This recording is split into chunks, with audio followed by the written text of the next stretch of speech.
I hate it when people say, I don't have time to read. We all have the same hours in a day. And though some people claim that I have more hours in a day than they do, that's not true. When you say I don't have time to read, you actually say I have other priorities, which is totally fine. But the problem isn't time. It is your decision whether or not you spend time on something or you don't. You have to decide if the things that you're spending time on or some of the things that you're spending time on are worth cutting back on. For example, when you know you watch Netflix every day for 2 hours at night, or you are aware that you're scrolling your phone during the day a lot, you have to decide whether or not you are willing to cut back on that time.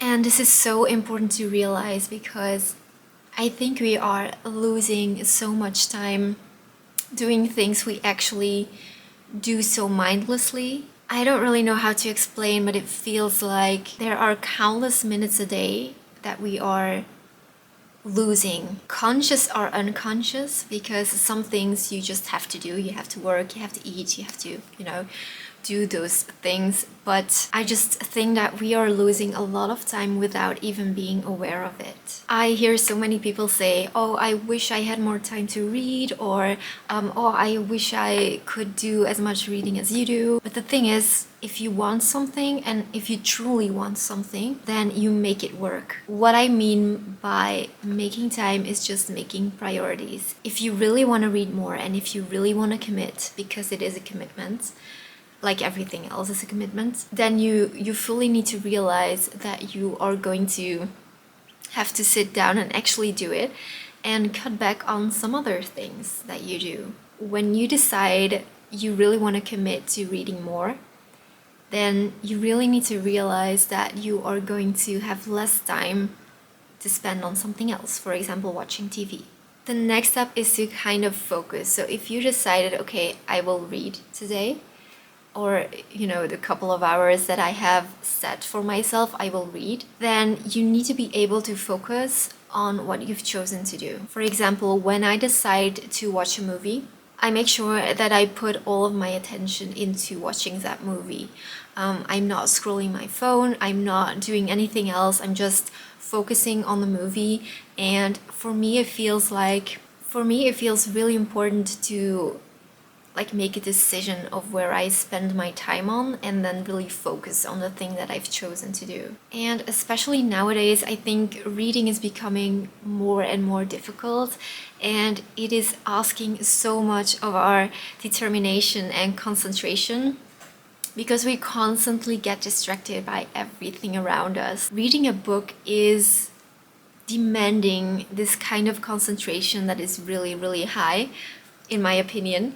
And whenever I sit down to read, I still have to remind myself I've chosen to do this and I'm not doing anything else. I'm not getting distracted by my phone. I'm not going to the computer to check my email.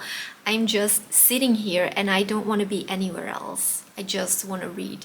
If you're like me and you find your phone so distracting and keeping you from reading, just put it away, put it in the other room. Something that goes through my mind very often is, do people like reading, like the actual reading, or do they like the idea of reading in a way that people have been romanticizing reading a lot. That's completely fine, but I think the internet is playing a huge role in romanticizing reading and, having the perfect setting with candlelight and the perfect music and a couple of hours to spare, which probably isn't very realistic because I get most of my reading done in small chunks and in spurts, and you have to be able to learn to read in spurts. That means that I always have a book with me and I am constantly holding on to it. When I'm waiting for the train, I'm reading. When I'm sitting on the train, I'm reading. When I'm on the subway, I'm reading. Even if it means I am standing in the middle of a crowd, cramped together with my book, I'm reading, even if it's just for 5 minutes. All these minutes counted up, they make such a difference for me in what I read in a day. So please don't make yourself wait until you find a perfect moment and you can pour yourself a glass of wine and put on your favorite music, because it is not, what really matters is to learn yourself to read in short bursts. And in these short moments, make sure that you are very concentrated in doing your reading. Something else that really works well for me is going to bed early. So that means when I want to actually go to sleep at 10 p.m., I make sure that I am in bed, brushed my teeth, am in my pajamas, and I sit down in bed at 9 p.m. Once I got used to being in bed an hour before bed, it becomes kind of this ritual and this hour in the day that you're really longing for. You're looking forward to that hour of silence, because I put my phone away, I put it on silent. I sometimes even completely log out to plane mode, because my phone is always on plane mode when I don't want to be bothered. But this hour is really it was such a change in my life, and I wouldn't change it for anything, because this hour is really it's kind of my me time, and I wouldn't want to miss it anymore. So if you let yourself get into the habit of going to bed 1 hour earlier and getting some actual reading done, it is going to change your life. I want to say a bit more about the phone and television, because I truly believe that over the years, phone and television have become the most destructive things in our lives.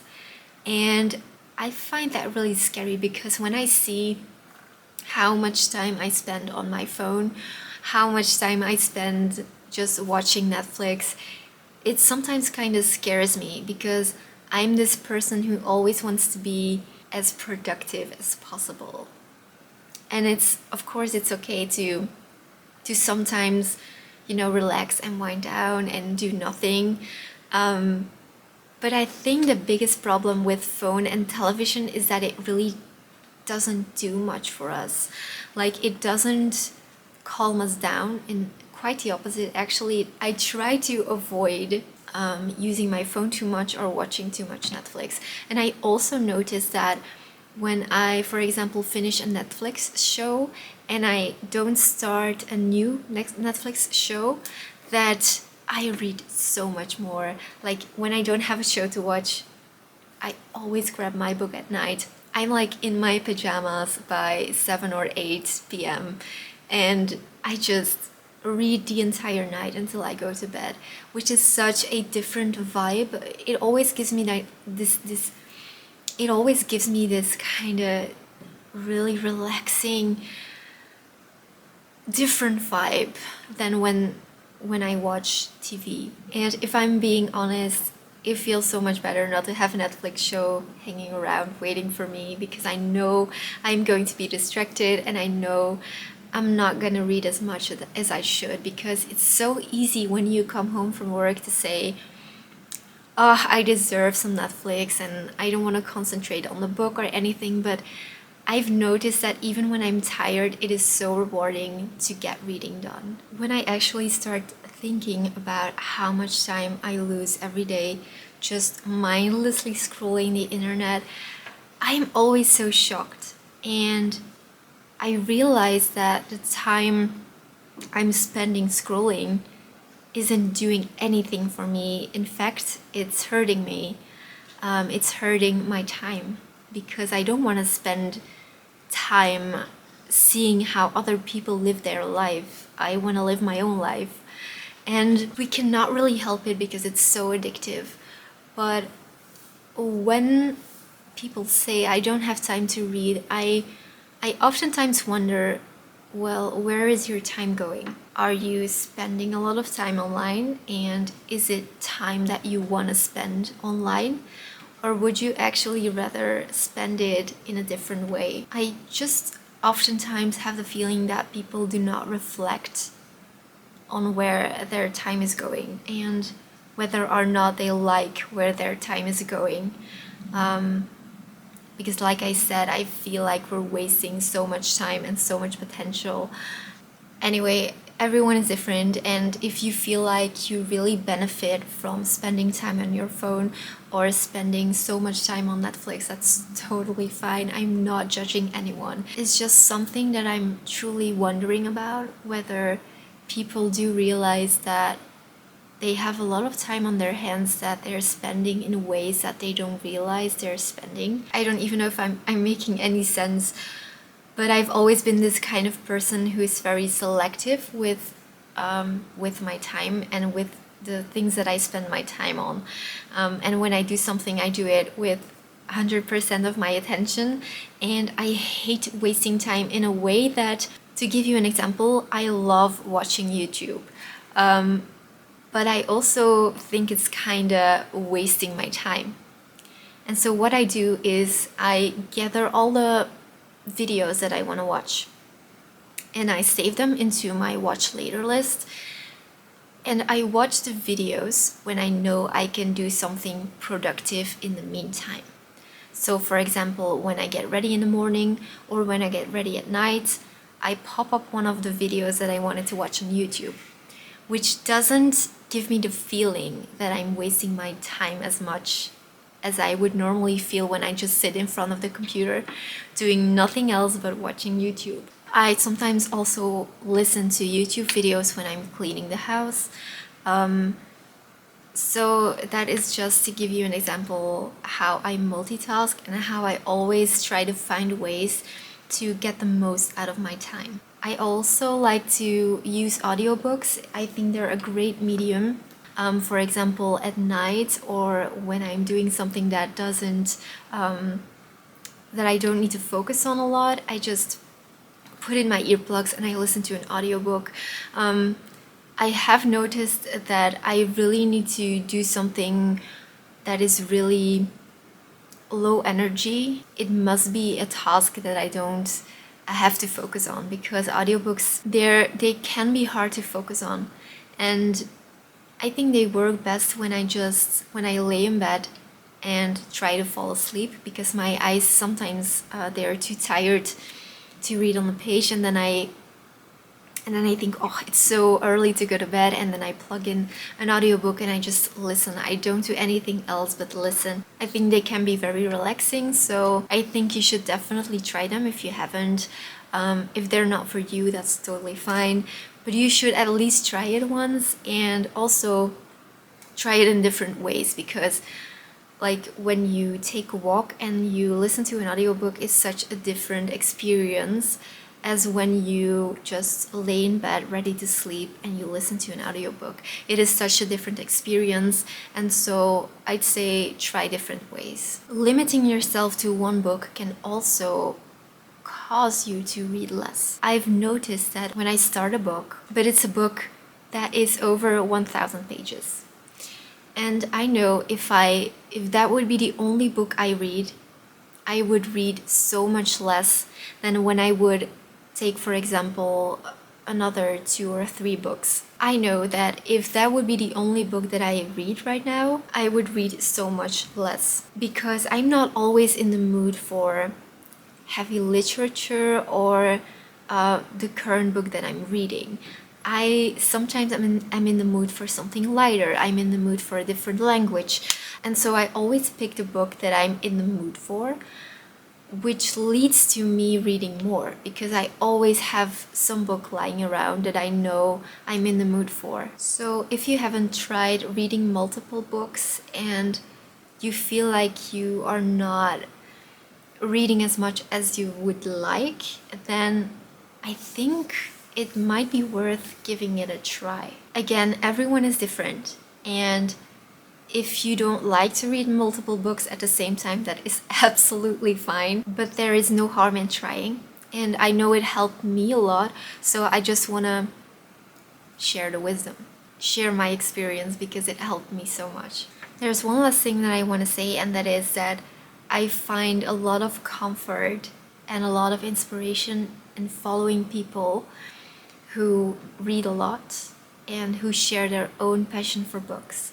For example, my Bookstagram is kind of my safe space, and I know when I open my Instagram/Bookstagram, I know that the only thing that I will see are books. And even though I'm losing time scrolling, which I don't do often because I almost never scroll the Instagram app, even though I'm very active on Instagram and I post a lot, I don't actually take a lot of time scrolling through the app. But when I do, I always get inspiration, and I get inspired to read, and that is something that you should look for too. YouTube can also be such an inspiring place, especially when you follow a lot of book accounts and people talking about books, and it can be so, when you hear people talk about books with such passion, it is so contagious, and you immediately want to sit down in a corner and pick up a book. I think it's so amazing as a book lover and a book nerd that nowadays you have so many places you can go to find inspiration and to share the book love. And you should definitely use it for your own good and for getting inspired, and follow accounts that really spark your love for books and make you want to pick up new books and go to the library and go to the bookstore. I hope I was making sense, and I hope this was useful. These were my thoughts. Hope you enjoyed, and go and get some reading done.